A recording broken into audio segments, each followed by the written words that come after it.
ético lo asocio como a un conflicto, a un choque que se crea entre lo que tú dices y haces. Considero que la ética es una articulación entre lo que tú piensas, dices y haces, o más generalmente lo que se conoce como praxis. Entonces, al momento de que tú entras en un choque con lo que tú piensas entre tu discurso y entre lo que tú haces, se empieza a generar ese conflicto. Involucre nuestros principios y nuestros valores frente a alguna situación presentada, no sé, en las prácticas, en el desarrollo de las clases. Yo entiendo por dilema ético enfrentarse a dos problemas a nivel moral, en el sentido de que uno no sepa cuál es el menos peor, pues tenga que enfrentar alguno de los dos. ¿Cuál es el menos peor? Eso es. Dilema ético es cuando no se resuelve algo en lo que debería estar dentro de las normas, dentro de lo normativo de la sociedad. Un dilema ético lo entiendo desde la posición ética del mismo ser humano hacia las relaciones que lo rodean en un entorno social. Desde el trabajo social ya tropezamos, por decir, al momento de actuar en una institución pública o privada con nuestros mismos usuarios o personas con las que estamos. Ya hay un dilema ético porque se parte desde una historia, se parte desde la concepción que ellos tienen y la concepción que nosotros tenemos para tratar. Una vez entre denunciar o no denunciar a un profesor, y lo denuncié y no me fue bien. Bueno, sí conozco el código de ética, tuve la posibilidad de realizar mi práctica de investigación en el consejo. Realizamos precisamente una investigación sobre la estructura del código de ética. Y digamos que de esa experiencia uno reconoce la racionalidad que está implícita dentro de la serie de principios y valores que están inmersos en el código. Entonces, yo creo que hay que diferenciar dos cosas. Uno, pues, la ética de uno como trabajador social, que está de alguna u otra manera representada en ese código, y pues la ética propia que uno puede manejar, ¿no? su propia ética.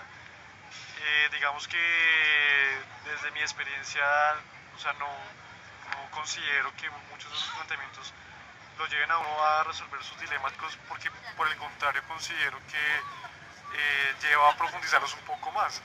Cabe no sé, como recordar ese artículo en el que en el Código de Ética se menciona que el trabajador social debe ser un mediador y no debe fijar una posición en medio de un conflicto y una disputa.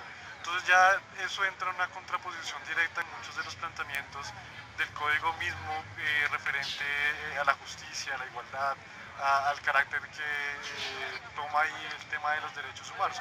Entonces yo creo que hay unos elementos que también, que son, digámoslo así, son como ideológicos, que están presentes en el código ético. Entonces, si uno lo revisa, uno mira y tiene como cierta inclinación hacia la racionalidad utilitarista, tiene mucha inclinación hacia otro tipo de racionalidades que de pronto se distancian mucho de las otras perspectivas éticas que propiamente pueden existir en un claustro universitario, en las escuelas de trabajo social. La formación académica que propiamente se puede dar en esta universidad te muestran muchas alternativas de conocimiento. De acuerdo a esas alternativas que te pueden plantear de manera autónoma, uno escoge por qué lado se va. Y en esa medida uno empieza a ver, a visibilizar, a discutir desde muchas perspectivas.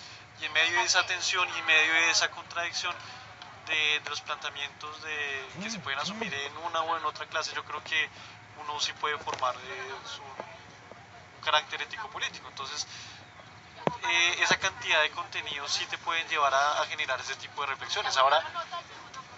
Ahora lo que hay que tener claro es que evidentemente no se te da una cátedra de lo que es el proyecto ético-político profesional y que ese carácter de lo ético-político, más allá de ser una reflexión abstracta en el salón de clases, debe generar son diferentes prácticas sociales que se distancien y se diferencien un poco de prácticas que comúnmente suelen denominarse como muy tradicionales.